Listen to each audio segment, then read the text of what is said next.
Hello, and welcome to this review of the Primaris Space Marine Intercessor Easy to Build box set. And first of all, I wanted just to point out that easy to build seems to be a thing that's becoming more and more popular, and I'm not really sure how I feel about it. Honestly, I quite like putting models together myself, using my brain and my hands and my fingers and my glue and my clippers and my other things.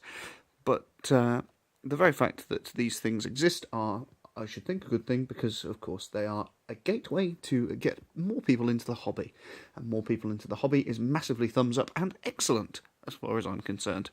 So what have we got on the box then? First and foremost, we have a big picture of a Primaris Intercessor Sergeant, looking very stalwart and very masculine and so on and so forth.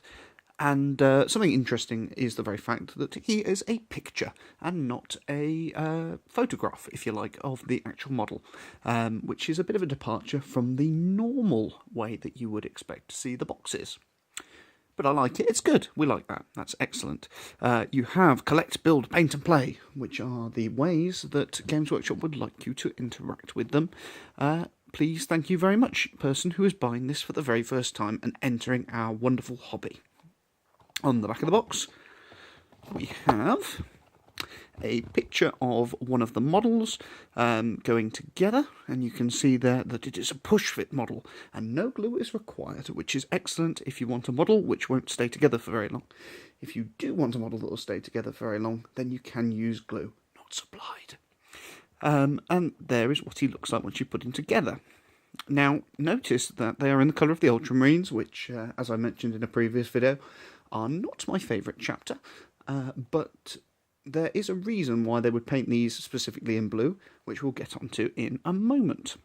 Now, the box comes with 3 models. You've got Mr. Generic, you've got Pointy Sergeant, and you've got Cool Auspex Guy. Now, Cool Auspex Guy is the predominant reason why I bought the box set, but also because I wanted to have a bit of a play with them and see what they were like. You can see there that we have got, also includes rules, assembly guide, and painting reference. So, shall we have a look at what's in the box? Well, in this box, there's nothing at all because I've taken the models and the bits and pieces out. But we can still have a look and see what was in there. And first of all, we've got my favourite thing in the whole wide world, a Space Marine transfer sheet. And look, you've got everything you need to make some Ultramarines. And like I said, there is a reason why it is Ultramarines only in this box. Not necessarily that it is my favourite reason in the world, but we will get on to it. You also get the very lovely little book with our friend from earlier, Space Marine Primaris Intercessors. So, in the book we have the renders for the models, something interesting and something that I think you can only get with the other easy-to-build models from the... you can get them on the Reavers and you can get them on the Death Guard models, are these 32mm slotter bases, which I don't think I've ever seen before.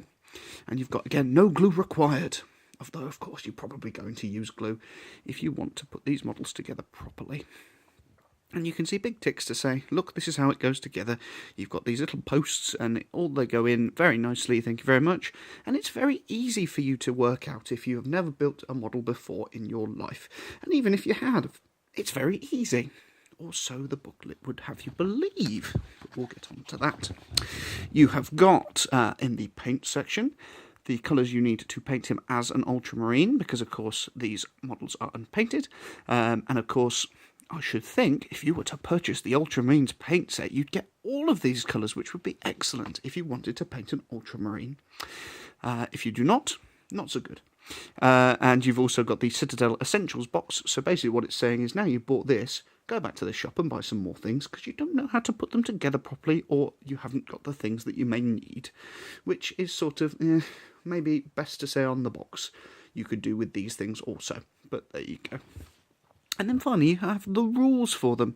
And what I do quite like is the fact that you've got the rules for them as a squad of 3. Because, of course, if you are playing the proper or the full and unabridged version of the game, you will expect to have them in squads of a minimum of 5.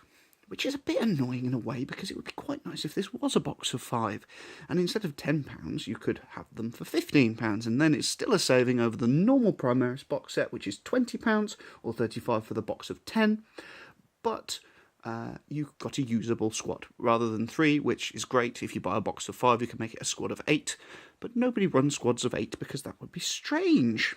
You've even got some abilities and rules so that when you get into it, you know what you're doing. And that is that. And then you just have the same thing about 47 more times in all of the languages of this great world of ours. And then on the back, there's more opportunities for you to buy things, otherwise known as the collect section. So it says you can buy a collect start, I think it's like a baby little magazine thing, and look, there are different ways to get more ultramarines, and I should think if you buy some of these boxes that might make it up to the magical squad size of 10. You also have the box we've got, the Reavers box, which I have not bought because I do not like the poses on them. In fact, I think they're awful.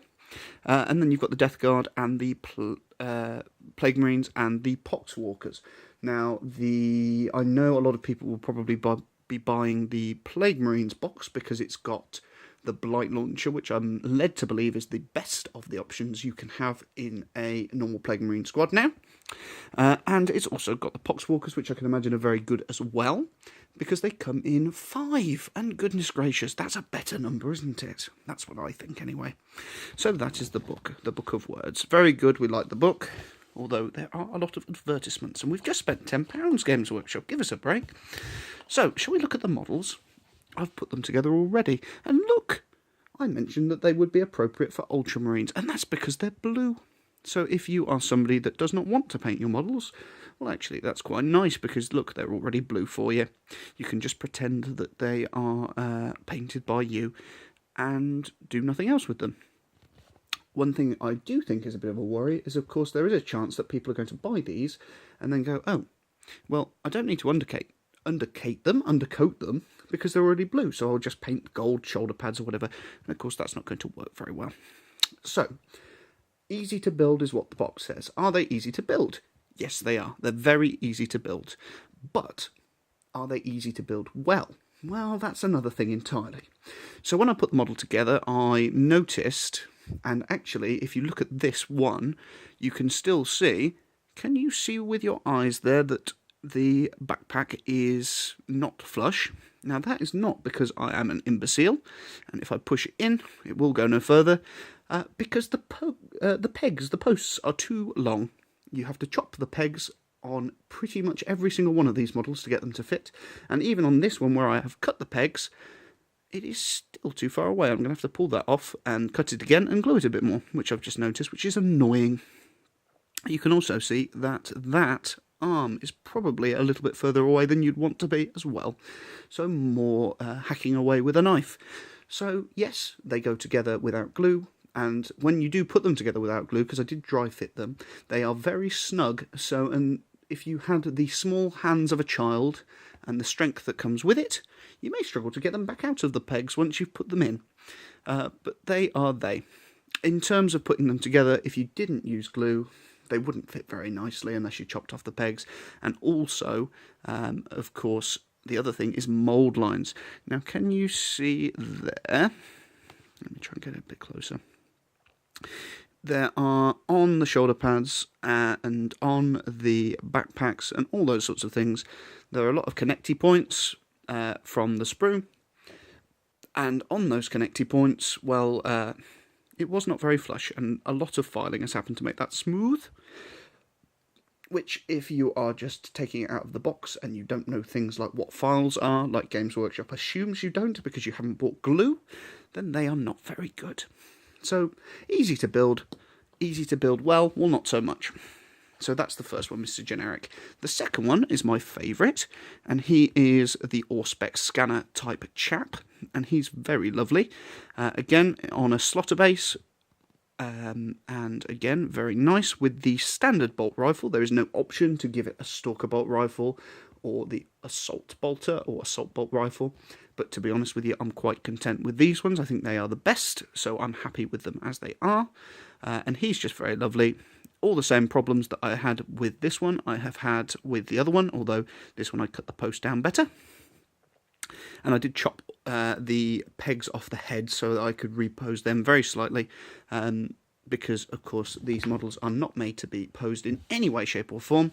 And I have drilled the barrels, as you can see there, on the guns because I just like to do that. I think it looks better. And the final guy, I did try my hand at a little bit of conversion, which of course you're not allowed to do with these models because they are made to be very static and not moving at all.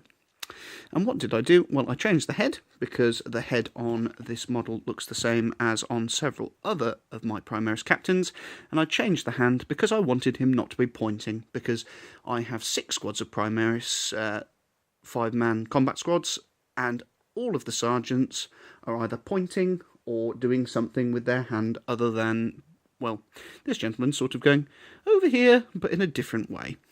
And I prefer it to constant pointing because it starts to feel a little bit like the blind leading the blind, with all these guys pointing everywhere and nobody actually doing anything, and nobody shooting their guns because he is not at all shooting his gun. But yeah, just a very little change. The hand and the head are from the 10-man Primaris box, so fit beautifully, and literally just cut at the wrist and popped it on. Very easy to do. Just gives it a bit of a different look. I probably actually won't use this model because I have enough sergeants, but I have the choice, which is nice, and we like choice. Choice is good. So, what do I think of them? Well, they are easy to build. That is what they are meant to be. It says it on the tin, and that is what they are. However, they are not easy to put right if you want to have them as good as you would expect your normal models. If you are somebody who is, you know, genuinely quite interested in making these look as good as they can. So they do take as much time as the normal ones. And I have built the models from the Dark Imperium box set. I have built the models from the proper multi-part plastic Primaris box, the 10-man box. And I have built these. And actually, these are the easiest, but not by a vast amount. The pegs are annoying, you have to chop them all off.